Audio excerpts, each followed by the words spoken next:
Dor neuropática é um dos assuntos que eu mais gosto de falar, é um dos assuntos que a gente mais estuda, porque a dor neuropática existem várias etiologias para ela ocorrer.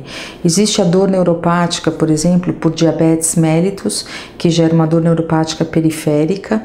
Existe a dor neuropática por uso abusivo de álcool, é uma dor neuropática também bem conhecida. Após algumas infecções, como HIV, gera um tipo de dor neuropática. Após o herpes zoster, cada vez mais é mais comum a gente pegar pacientes com neuralgia pós-herpética, entre outras muitas etiologias. A dor neuropática, por definição, é uma dor por alteração do sistema somatosensorial. Na prática falando, é quando você tem alguma compressão nervosa ou você tem alguma lesão do nervo, fazendo com que você tenha uma dor de característica específica. Dor neuropática é diferente do que aquela dor que te leva no pronto-socorro, aquela dor de bateu, doeu. Ela é bem diferenciada. Muitos pacientes que têm dor neuropática, por exemplo, por herpes zoster, o simples tocar na pele já gera uma dor muito importante. Isso, o nome disso se chama alodínia e é uma característica de dor neuropática. Ou às vezes, um estímulo nervoso pequeno gerando uma dor muito importante. Óbvio, dor é subjetivo, a gente tem que levar isso em consideração, mas a dor neuropática ela tem uma característica toda especial.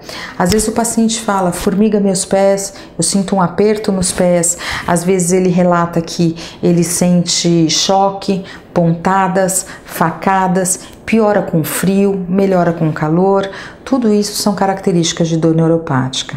A dor neuropática é tão importante que na Sociedade Brasileira do Estudo da Dor a gente tem um comitê de dor neuropática e do qual eu faço parte e que é um comitê que serve para pessoas que gostam de estudar dor neuropática discutir esse tipo de dor.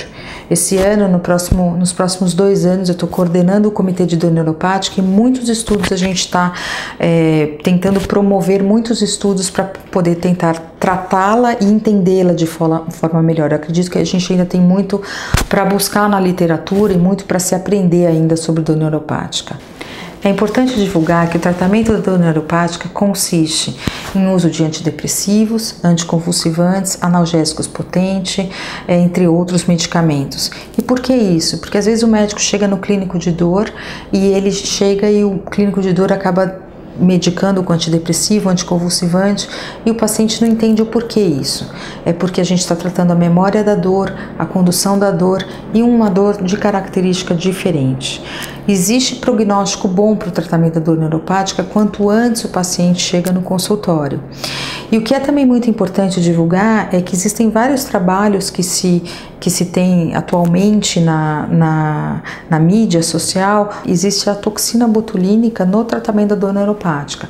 Alguns pacientes, por exemplo, com herpes zoster, que tem uma região delimitada de dor neuropática, por exemplo, em região de dorso vindo para abdômen, a injeção da toxina botulínica é muito bem-vinda no tratamento da dor neuropática.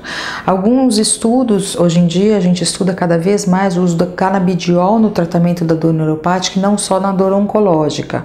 São estudos recentes, estudo vai vir à tona, acho que esse ano vai ser um ano bem promissor em relação a esse tipo de estudo e a gente vai ter muito mais à frente para oferecer para o paciente.